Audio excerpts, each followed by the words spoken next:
Tonight, the world is watching history unfold. We are going to destroy their missiles and raise their missile industry to the ground. It will be totally, again, obliterated. The United States is now engaged in direct military conflict with Iran. Airstrikes, missile retaliation, regional mobilization, and at the center of it all is President Donald Trump. This isn't a proxy conflict. This isn't a covert operation. This is open combat. So how did we get here? Why did this happen now? And what happens next? Let's break it down. For months, tensions between the United States and Iran were rising quietly in the background. Naval deployments increased in the Persian Gulf. Intelligence briefings warned of nuclear acceleration. Diplomatic talks stalled. Sanctions tightened. But then everything escalated. In the early hours of the morning, coordinated air and missile strikes were launched against Iranian military installations. Reports indicate targets included missile sites, air defense systems, and facilities allegedly linked to nuclear development near Tehran. Shortly after, President Trump addressed the nation. He described the operation as necessary, strategic, and defensive. He stated that Iran's leadership posed an imminent and growing threat. He framed the strikes as an act of protection, not aggression, and then he said something that changed the tone entirely. He urged the Iranian people to take back their country. That wasn't just military language. That was regime change language. When a sitting US president openly calls for the population of another sovereign nation to overthrow its government during active bombing campaigns, that signals something far bigger than limited retaliation. It signals escalation.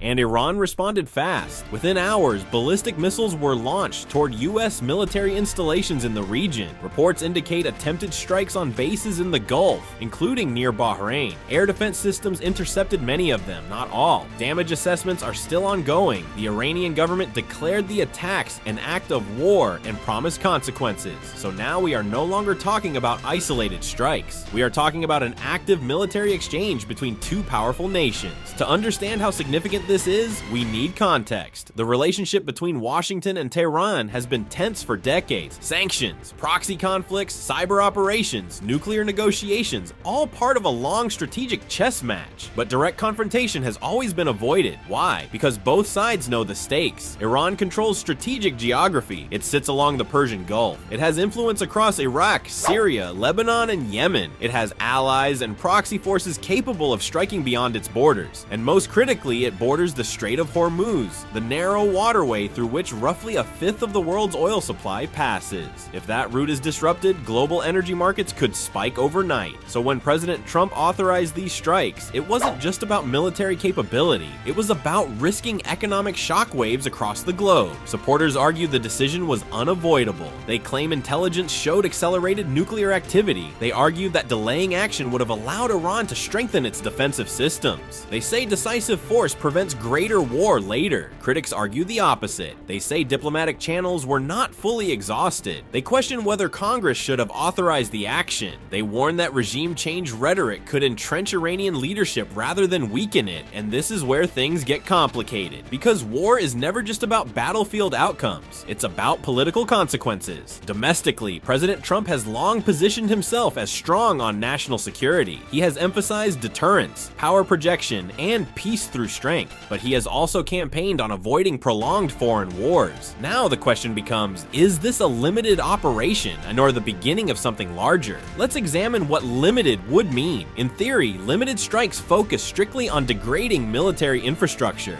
No ground invasion, no occupation, no attempt to hold territory, just strategic bombardment aimed at specific capabilities. But history shows that once retaliation begins, control becomes difficult. Iran possesses missile forces, drone fleets, cyber units, and allied militias across the region. Retaliation does not have to be symmetrical. It can be indirect. It can be global. Cyber attacks against American infrastructure, proxy strikes against US allies, harassment of shipping lanes, terror networks activated abroad. This is what military analysts call asymmetric warfare, and Iran has decades of experience in it. Meanwhile, Israel has openly supported the strikes. The government of Israel has long considered Iran's nuclear ambitions an existential threat. Joint coordination suggests deep intelligence sharing and strategic alignment. But that alignment also expands the battlefield, because Iran does not view this as a single nation conflict. It views it as a coalition confrontation, which raises the possibility of wider regional involvement. Lebanon, Syria, Iraq, Yemen, each one a potential flashpoint. Now let's talk economics. Within hours of the strikes, oil markets reacted. Even rumors of disruption in the Gulf can move prices dramatically. If Iran attempts to close or obstruct the Strait of Hormuz, even temporarily, energy markets could surge. Higher oil means higher gas prices, higher transportation costs, inflationary pressure globally.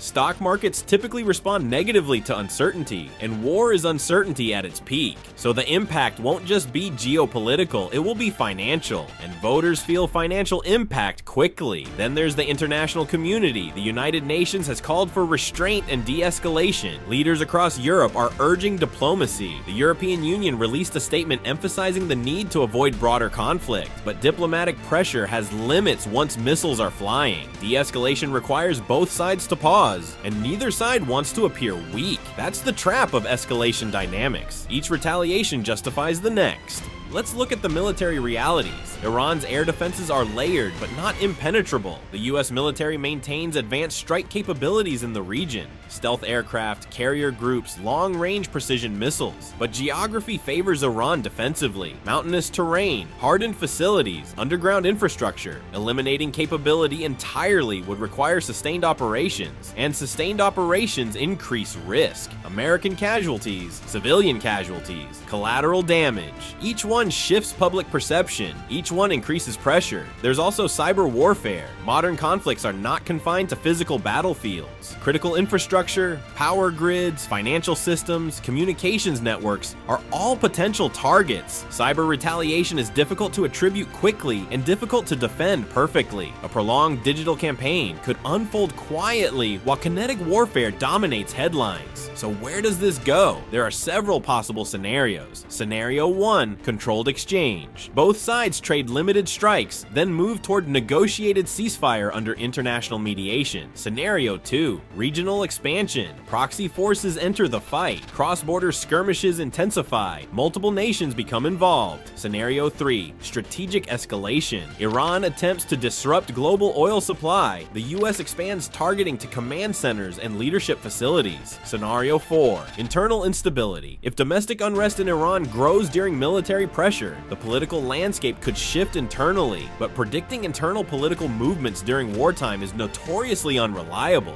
External pressure can weaken governments. It can also rally populations around them. Now let's address the political implications at home. Congressional leaders are already debating authorization authority. Some argue the president acted within executive powers. Others argue that formal authorization is required for sustained engagement. Public opinion will evolve rapidly depending on developments. Quick success with minimal casualties may bolster support.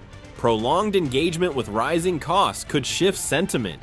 History shows initial unity often gives way to scrutiny, and then there's the human reality. Behind every strategic map and political speech are civilians. Families in Tehran hearing air raid sirens. American service members deployed overseas. Regional populations bracing for instability. War is never abstract on the ground. It is loud, immediate, personal. At this moment, we do not know whether this becomes a brief confrontation or a defining conflict of the decade. What we do know is this: a direct military exchange between the United States and Iran reshapes the geopolitical landscape instantly. Alliances are tested, markets react, military planners adjust, diplomats scramble, and the world watches. President Donald Trump has made one of the most consequential decisions of his presidency. Supporters call it decisive leadership. Critics call it reckless escalation. History will judge it based on what happens next. Will this deter further nuclear advancement, or will it ignite a prolonged confrontation? Will diplomacy return, or has that window closed? Those answers won't come tonight. They will unfold in the days and weeks ahead. For now, the reality is clear. Missiles have been launched, retaliation has begun, and the path forward is uncertain. This story is still developing, and it may define the global order for years to come. There will be more updates as this continues to unfold. Hit like, subscribe, and tap the bell icon. Share your thoughts below. What do you think Trump's next move will be? Thanks for tuning in to Global Chessboard. Don't forget to check our other videos and see you on more news to come.